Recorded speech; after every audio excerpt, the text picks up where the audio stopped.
Hello, and welcome back to Organic Gardening for Beginners. My name is Jessica, and today I have some tips for you on how to make your garden more resilient, how to go with the flow just a little bit more easily this year, whether your weather is less than ideal, or bugs get to you, or you are short on time, or just want to really have as robust of a garden as possible. I've got 8 tips that either I have put into practice over the years past, or a couple that I'm adding in as new ideas for my own garden this year as I try to make it as resilient and robust as possible, because I love to garden, have gardened for forever, but my goodness, food is expensive, especially good quality fresh produce, and I want to never have to buy veggies again. So I want my garden to really bang out the produce and not get upset when the weather gets hot.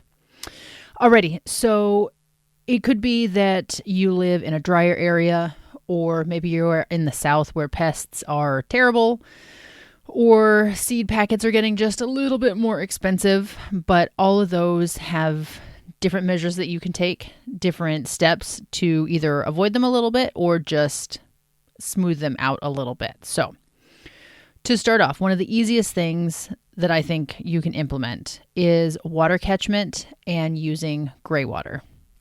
Now, of course, there are easier and more complex ways to do this. Gray water, if you've never heard of this is water from your house that is reusable without treatment. So there's gray water and there's black water. Black water is like from your toilet, or say you pour hairspray down your drain and try to catch that water. I don't know if hairspray would actually do anything to your plants, but it's just an idea that comes to mind. But certainly toilet water is considered black water.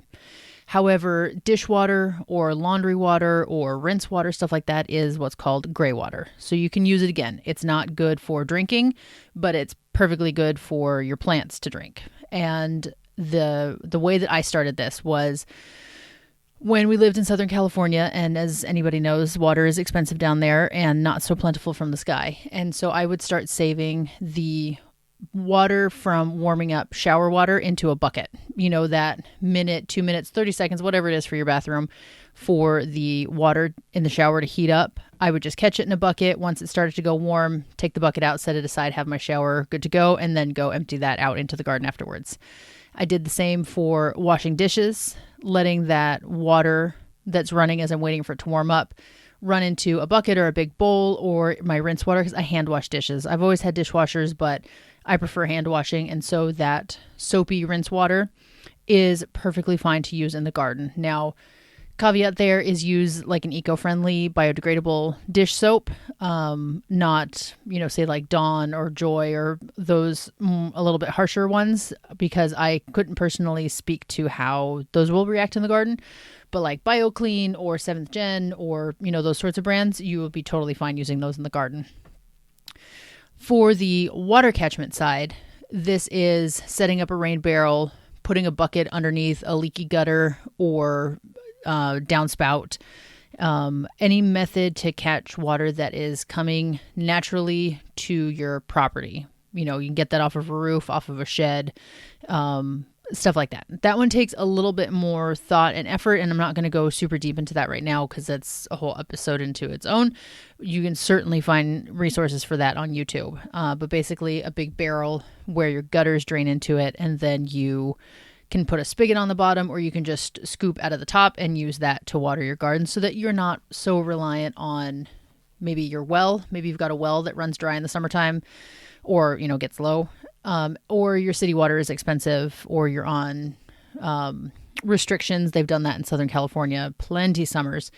And so having backup water is a great way to make your garden more resilient for something that it really can't do without. Like, yes, you can create a garden that thrives on very minimal water, but that takes work and years to develop. So for your garden this summer, a backup water system through catchment or using gray water is a great way to be a little bit more resilient. Tip number 2 is using open pollinated seeds so that you can save your own.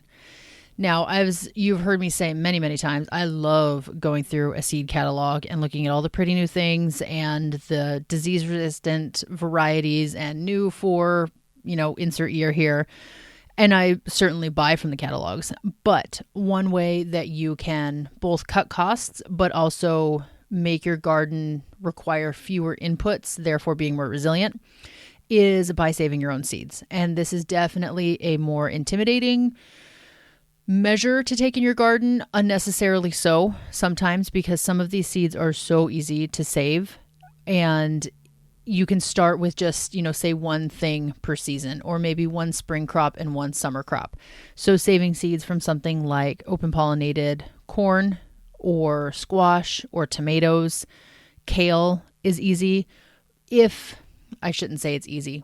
Kale and broccoli and cabbage and all that can cross-pollinate. So if you're only growing kale or you're only growing broccoli, then you're totally good. If you grow all of the brassicas and they all go to seed at the same time, then they could cross-pollinate.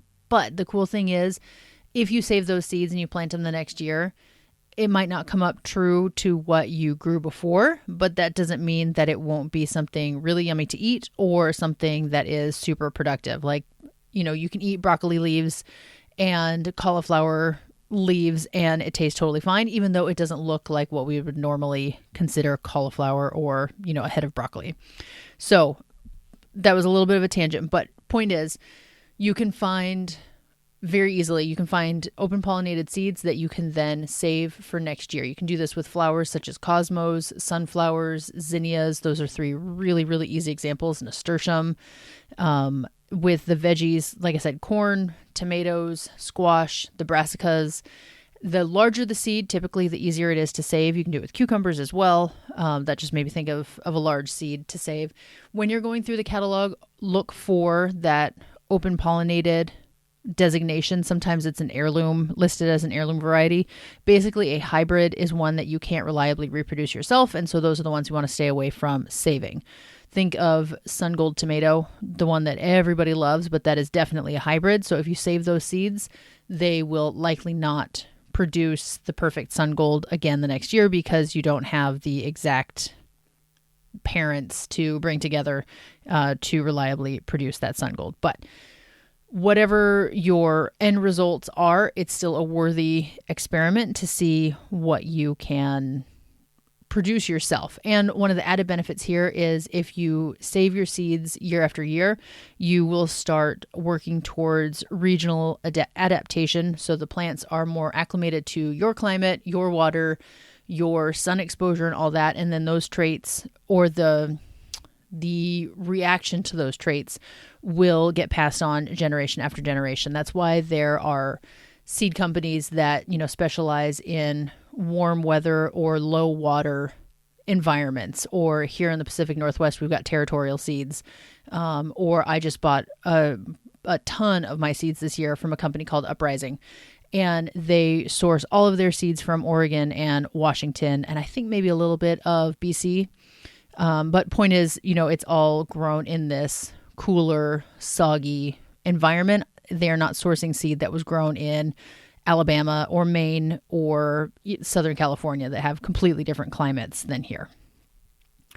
Okay, so speaking of reducing your external inputs, and this could have gone with the gray water topic, but mulching is one of the best ways to reduce your irrigation needs. Again, this can be handy if you are busy, if you're on water restrictions, if your water bill is already too high and you don't want it going any higher as you're watering the garden, or even if you are planning to go out of town in the middle of summer or, vacation or whatever. Mulching can help significantly at retaining water in your soil. It prevents the sun from beating down on this bare dirt and evaporating the water that much faster. And it has the added bonus of preventing so many weeds, but that's a different topic for right now. It can also prevent soil erosion, which we all work really hard to build the organic matter in our soil. And the last thing you want is for that to get washed away in your spring rains or, over the winter time. The mulch will also help build fertility as it breaks down over time. And I've got plenty of back episodes about mulch. My favorite one has historically been wood chips. I've waxed poetic practically about wood chips for many episodes. I am slowly changing over to using straw that is from my sheep barn, and I'm well aware that not everybody has access to that. I like it because it has so much fertility packed into it, and it kind of it puts the straw through multiple purposes before it's done being useful. So instead of going from straw bale to garden, first I'm putting it in the barn so it can serve its purpose there as bedding for my sheep, and then it goes into the garden as mulch, plus all that fertility. Obviously, not everybody has a sheep barn. So wood chips are beyond the straw. They are my favorite mulch. They're free. They take forever to break down. They hold in moisture really well. They block weeds really well. You can use grass clippings, leaves, burlap, newspaper, plenty of stuff. Episode 12 in the archive is when I really dove into mulch and my favorites and options and where to source it and all that good stuff. So if you need some ideas, dig into that one. All right, next tip. I think we're on number 4 is planting some perennial vegetables and herbs. Everybody loves an annual. Think of your zinnias or your tomato or cucumbers, zucchini, all that good stuff. But obviously you have to plant those year after year. And they can also be more sensitive to frost or drought because they are not delicate per se, but they don't have the robustness and the backup reserves that a perennial does. So if you're trying to build resiliency, having some plants that are a little bit more robust and ones that will come back without needing your attention can be a huge benefit. So think of things like asparagus or rhubarb. There are a ton of perennial herbs like mint and oregano and rosemary. There's actually a book. What is it called? I think it might even be something as obvious as perennial vegetables. But it specializes in all of the veggies that you can grow in your home garden that will come back from year to year, beyond the, super obvious ones like asparagus. If I remember correctly, artichoke is a perennial as well. I've never actually grown artichoke. It's always been on my list. It takes up a ton of space, and so I never have. But one of these years I will. But I'm pretty sure that one will come back. Sunchoke is another one that some people actually even say is invasive. Jerusalem artichoke is another name for the sunchoke, but it grows like a tuber. It spreads like crazy, and it comes back year after year. They say once you have one sunchoke or Jerusalem artichoke, you'll never be rid of them. But as a food source that you don't have to plant more than once, that doesn't sound like a bad thing to me. So just plant it where you have a ton of room. When you have perennials that stay in the soil year round, that can really help build your soil health. It can reduce your weeds as that plant is growing for more of the growing season than an annual one might. And of course, it is helping support a little bit more biodiversity by keeping that living plant in your garden year round, using different growing systems or methods, say it's a root crop rather than a leaf crop, so that you are having more, I won't say monocropping because none of us really monocrop our home gardens, but you're still adding some diversity in your plant types and their growth habits and whatnot, and certainly their growing seasons. All the perennials in my garden have been popping up over the last maybe 2 months or so, well before most of my annuals would be going in. So my bachelor buttons and mint and oregano and chives and all that stuff, they've been awake and growing for, again, like 2 months or so.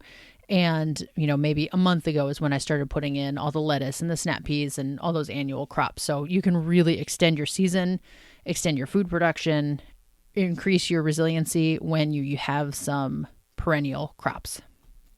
Okay.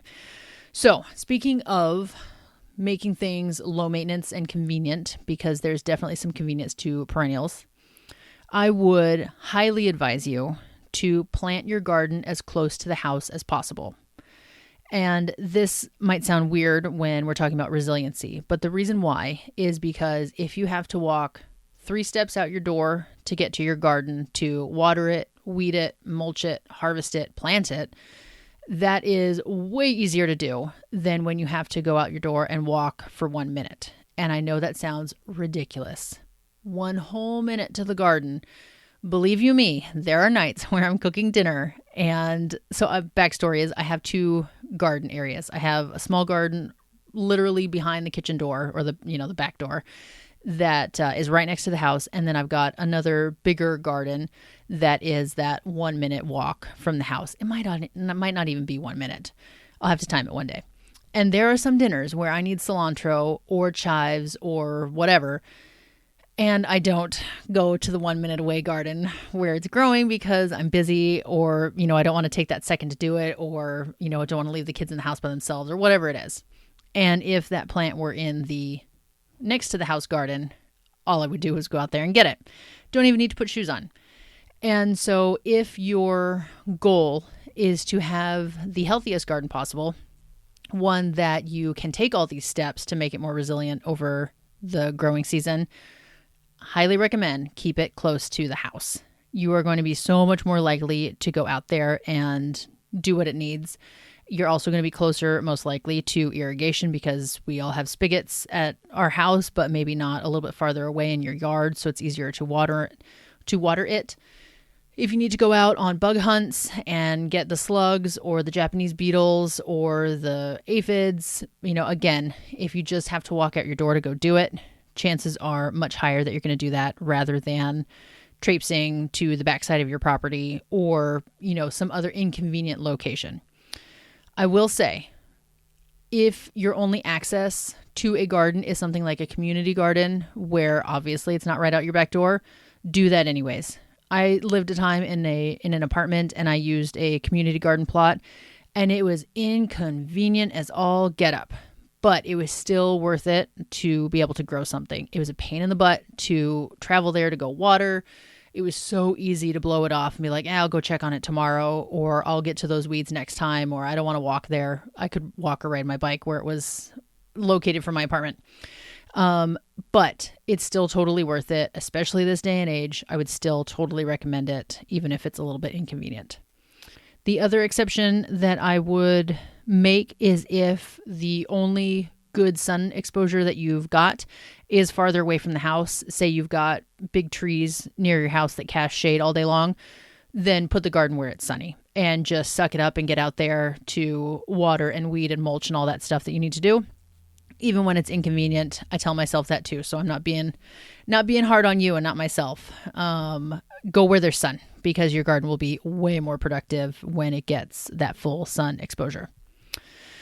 Alrighty, jumping back to the idea of fertility. We mentioned that with the mulch. Starting a compost pile is another one of those things that a lot of beginners don't want to get into because it seems intimidating, but it will go so far in reducing the inputs you need for your garden, whether that's starting new raised beds with your own compost, whether that's top dressing to add some fertility. Maybe you are doing a little side dressing of compost for those perennial vegetables we talked about. Compost piles are as simple or as complicated as you want to make them. And if you've listened to my back episodes, you know I am no compost expert. This is where I totally say, this is not my skill set. I can start seeds like a whiz. I compost like a ding dong, but I still do it because I know how important it is. I am not a meticulous person in that way where I'm measuring ratios and I'm turning every week and what's the temperature and what's the moisture. It just doesn't do it for me. And so I slop it all together in a big pile. I turn it every so often. I try for a week, of course, but life. And so sometimes it's every 2 weeks, once a month, whatever. It still breaks down and it just doesn't bother me at all. And if I use it when it's only half composted, great. I don't care about that either. And in my case, my chickens have access to my compost pile, so they eat a lot of the grass seeds. Certainly not all, so I do have to catch those on the back end. And they eat the bugs that come crawling through there, so it's free chicken food, and we're going to talk about chickens in just a second. But in any case, a compost pile is a really good thing to get into. And as you start making batch after batch of compost, you're going to pick up skills. You're going to realize what system works for you. Maybe it's one of those 3 bay systems where you can turn it, once a month. And then by the 3rd or 4th month, it's done. Maybe you just make a loose pile or you use pallets. That's a nice free way to do it, is find some free pallets and then just make a little bin for yourself. But it's a great way to build on-site fertility. You can take all your garden waste and just toss it right in the compost pile. Again, you're building that resiliency because you need fewer inputs. You can rely less on your green waste bin that the city has to pick up when you're just composting it right on site, your kitchen scraps, all that good stuff. So definitely a great way to reduce the input and do more on site for your garden. I hope that makes sense. Okay, so I mentioned chickens just a second ago. I know not everybody can do chickens, totally aware of that, but if you can, I would highly, highly recommend it. I think chickens or ducks are a great way to add another step into your closed loop system, therefore, or thereby building resiliency of your home, your garden, your property, whatever it is. Eggs are expensive. We all know this. Having chickens is a great way to reduce that cost. But then the benefit for your garden specifically is all of the waste that you're taking out of your garden, whether that's, the lettuce leaf that got too eaten by a slug to want to eat, or the kale that bolted, or the basil that you can't prevent from going to seed anymore. Your chickens can eat all of that, and all of their manure can then get composted and put right back in the garden. One thing that we did this last winter was so our chickens have a coop where we coop them up at night so that predators don't get them. During the day, they have their run and basically an acre of our 2-acre property to run around. We also allowed them into the garden. I had a lot of stuff that overwintered, but I also had a lot of empty beds because I was really working hard on building soil this last winter. And so I didn't plant all of my beds with a fall garden. And the pest pressure so far, especially the slugs, has been so much lower than last year. And I think it's direct result of having had the chickens in the garden area all winter long. They ate so many bugs, so many would-be pests. Now, of course, they also ate the good stuff, the worms and the overwintering, ladybugs probably. I don't know. I didn't see them eat a ladybug, but I can assume. So there's good and bad with that. But for the slug reduction alone, I'll trade a ladybug and a worm because the slugs can do so much damage.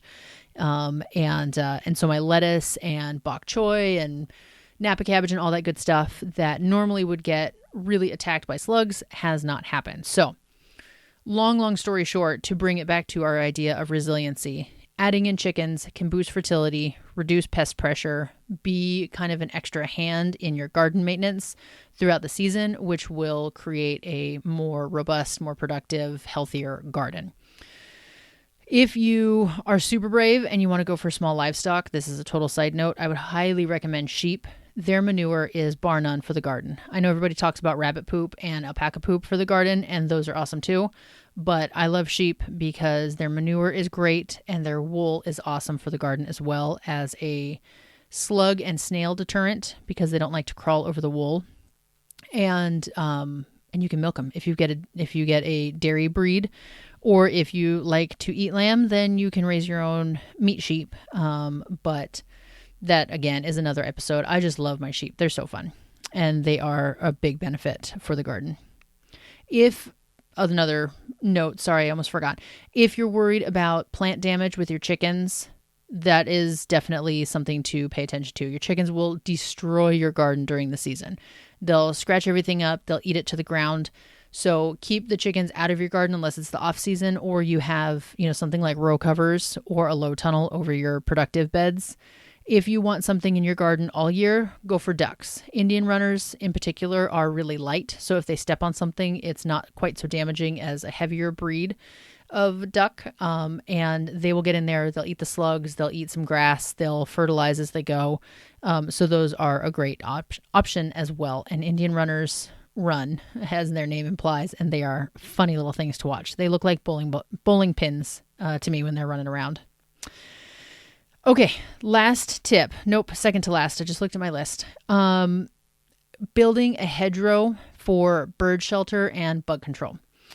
And now hedgerow is not a word that everybody is aware of. And I think it comes from England because I've never really heard another American use it, but it's a lot more common over there. Some farmers use it. Farmer Jesse from No Till Grower, he talks about hedgerows all the time. So it's not exclusive to England or anything, but it is the idea of building a bank of plants on the outer edge or maybe even down the middle of your garden, that is it's less about productive food production, as silly as that sounded, and more of little shrubs or bushes that birds can make their habitat in, at the very least for the summertime. So maybe hydrangeas or lilacs or mock orange, or even something like a little crabapple tree, or just think of any sort of bush that might produce a nesting site, an eating site. Maybe it produces fruit or seeds that birds are into. It will draw in those birds to stay closer to your garden so that they can use the hedgerow for their shelter and their food. But then since they're there, they will probably also come over to your garden and see what they can hunt up there, or maybe even just pollinate. And hedgerows can also serve as a windbreak if you are somewhere that doesn't have a lot of natural shelter and windstorms come through. That does a nice double duty for that. But really the bug control through the birds is what seems to be the strongest selling point for a hedgerow. Plus it looks pretty if it, or it smells good if it has nice flowers on it. But if you can get your birds to do some of your hunting for you, then invite them in. I remember, I've told this story before, but it was a long episode ago. When I first got to Southern California, I planted all my tomatoes, who doesn't? And my plants got hit really, really hard by army worms, which are these annoying little caterpillar things that just decimate your plants. They're not as bad as a hornworm, but they do damage. And so I handpicked off a bajillion army worms and didn't get that great of a harvest that year. Move on to the next year, our second year there, and I plant my tomatoes again. The army worms show up. However, that year I had planted so many flowers, especially zinnias, and that had attracted in the oriole birds that they were attracted to the bright colors, but then they realized that there were armyworms there for them to eat, and they cleaned out the armyworm problem in like a week. It was amazing. And from where I'm from here in the Northwest, we don't have orioles up here, and so seeing them for the first time down there was really cool, but then also seeing how handy they were at being my pest control. And I didn't even have like a mature hedgerow for them. It was just putting in some flowers. So I will always promote the usage of getting birds in to help with your pest control, because they are unmatched. I mean, they get all up in there and they can see the worms so much, or the caterpillars so much more easily than you and I can. So try a hedgerow if you own your home, if you're going to be in your garden spot for a while and you're okay with investing in some shrubs or bushes or perennials, because it will really help to bring in the birds. It also adds that biodiversity that we talked about, where you aren't just planting annuals year after year after year. It is including more of those perennials, those established plants that are going to be in your soil year round and help keep the biodiversity and the soil microorganisms active all year long, which all of those are good for your soil fertility in the long term, which reduces your need for fertilizer and all that good stuff, and maybe the compost that is taking forever. Oh, speaking of compost, so sorry, I should go back and edit this, but I'm not going to. If you're super intimidated by compost piles, try worm composting. I'm also not an expert in this. I've done it in the past. It works great, but that is a really handy way to compost if you are in an apartment, small space, it gets really cold, and so your compost takes forever to break down. You can have a worm bin inside. It doesn't stink. Epic Gardening did some really good videos about worm composting, so I would totally recommend checking that out. Okay, last one, birdhouses. This is tip number 9. I always forget to keep count. And this is right up there with the hedgerows. If you don't own your garden, or own your property, your house, or you don't, it's not in the budget to buy a bunch of shrubs because they are expensive, try some birdhouses. There is another really cool YouTube channel called Acorn Land Labs, and they did a video, I think a few, about how they strategically put up something like 10, was it bluebirds, sparrows? I forget now what type of bird, but they put up a birdhouse for this insect-eating bird, like 10 of them across their garden, and they raved about how much pest control those birds did, because the way they had positioned them in relation to the garden the mama birds would come and hunt in the garden to take the food back to their babies. And so it promoted their activity over their garden space. And so I would definitely recommend that. If hedgerows aren't your thing, or you want something faster, obviously bushes take a little while to grow in. Plant some bird houses, anything you can do to encourage that natural pest control. Again, build that resiliency, something that is going to work when you don't or can't, to keep your garden healthy and thriving. If you are on a larger property like me, then maybe something like a barn house, or no, not barn house. I'm sorry. A barn owl house could be an added benefit. We have a vole problem here on our property, not a mole, but a vole, these little mouse-like things that eat plant roots. And it's one of my goals is to get a barn, I keep saying barn, sorry, a barn owl house, there we go, put up so that they can do some of the rodent hunting for me. And I think that will be a huge benefit to the overall health and resiliency of the garden if I don't have to worry about those darn little voles quite so much. Okay, those are all my tips for right now. I'm sure there are more that I can think of, but those are some good ones where you can find something really easy to start with, like saving your warming up dishwater, or something more complicated like putting in a hedgerow full of shrubs and perennials and whatnot to encourage the birds to come and hang out with you, so that you have fewer pests, more food production, less work, and maybe even lower water inputs if you get that mulch out there. All right, talk to you soon. Bye.